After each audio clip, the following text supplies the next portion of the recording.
Bonjour, j'ai le plaisir d'accueillir Valérie Pécresse. Bonjour. Bienvenue, vous êtes la présidente de la région Île-de-France. Alors on est ici au Salon des entrepreneurs de Paris. Vous venez présenter un nouveau dispositif qui s'appelle Entrepreneur #Leader. Est-ce que vous pouvez nous en dire plus ? Oui, le programme Entrepreneur Leader, c'est un programme radicalement innovant. Je crois qu'il n'existe dans aucune autre région de France. On a mis tous nos partenaires de tous les réseaux d'accompagnement à la création d'entreprises ensemble et on va proposer à tous les créateurs d'entreprises d'Île-de-France qui le souhaitent de venir se faire coacher pendant 3 ans avec une première phase qui est l'aide à la création d'entreprise, 12 heures de coaching par des spécialistes des chambres de commerce, des chambres de métiers, du groupe BGE, du réseau Entreprendre. Donc 12 heures de coaching pour créer son entreprise. Ensuite, deuxième phase, le financement.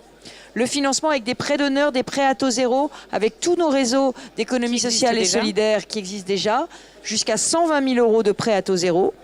Et ensuite, troisième phase, piloter son entreprise pendant 3 ans, du coaching régulier pendant 3 ans par des réseaux de soutien à l'entrepreneuriat. L'idée, c'est quoi ? C'est de toucher 15 000 jeunes créateurs d'entreprises qui seront accompagnés dans le cadre de ces réseaux. Alors, toutes les informations sont sur le stand de la région Île-de-France avec une cartographie aussi des personnes qu'il faut contacter.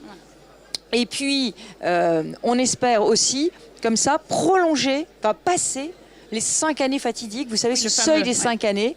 Oui, en France, on est très fort sur l'amorçage, sur le début, mais par contre, pour développer, c'est toujours un petit peu compliqué. Exactement. Et avec ce coaching, ce qu'on va aider, surtout, c'est les entrepreneurs des quartiers populaires. C'est les entrepreneurs qui doivent franchir cette espèce de barrière des initiés pour trouver la bonne porte d'entrée, pour trouver le bon coach, pour trouver les bons conseils. Donc vraiment, c'est du coaching pour avoir des entreprises et c'est gratuit pour tous les chômeurs de longue durée et pour toutes les personnes issues des quartiers politiques de la ville ou en situation de handicap. Alors justement, pour vous parler de ces quartiers un peu prioritaires, est-ce qu'il y a des mesures encore plus spécifiques pour eux ? Qu'est-ce que vous mettez en place ? Alors, encore plus spécifiquement pour eux, avec l'agence France Entreprendre, nous allons lancer un appel à projet, donc spécifique entrepreneurs des quartiers, qui nous permettra d'accompagner 1000 projets, de financer 1000 projets d'entreprises dans les quartiers politiques de la ville. Le message, c'est l'entrepreneuriat, c'est pour chacun.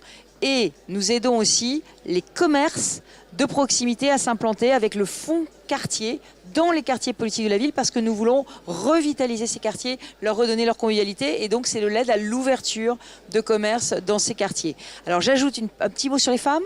Avec plaisir. Parce que nous sommes malheureusement que 35% des femmes créateurs d'entreprises aujourd'hui en Île-de-France. Et notre objectif, c'est que ce soit 50%.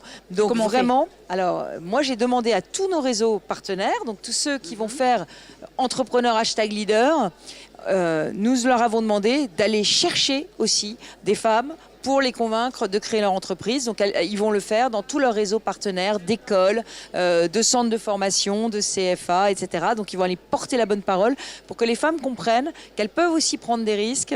Et même si elles ont une famille, elles peuvent devenir entrepreneurs. Alors, on voit les ambitions sont très grandes. En termes de budget pour la région, ça représente quoi ? Comment vous financez tout ça ? Oh là là, le budget de l'aide au développement économique est considérable. Vous savez que nous sommes aussi les garants de tous les prêts BPI Île-de-France, donc les prêts pour la croissance des TPE, les prêts pour les entreprises innovantes.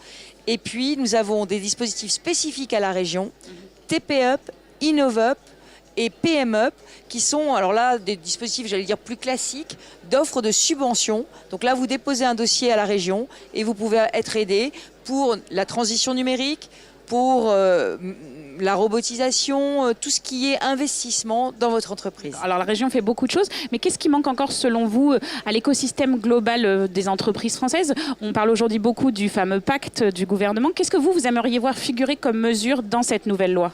D'abord, un relèvement des seuils. Parce qu'on a beaucoup d'entreprises de 10 salariés ou de 50 qui refusent de grandir. Et c'est tragique parce que ces entreprises, il suffirait d'un petit déclic, de moins de procédures, de moins de paperasse, de moins de contraintes, et elles pourraient grandir et créer de l'emploi. Et on le sait, en Ile-de-France, la dynamique entrepreneuriale est extrêmement forte, plus 10% en un an, 180 000 créateurs.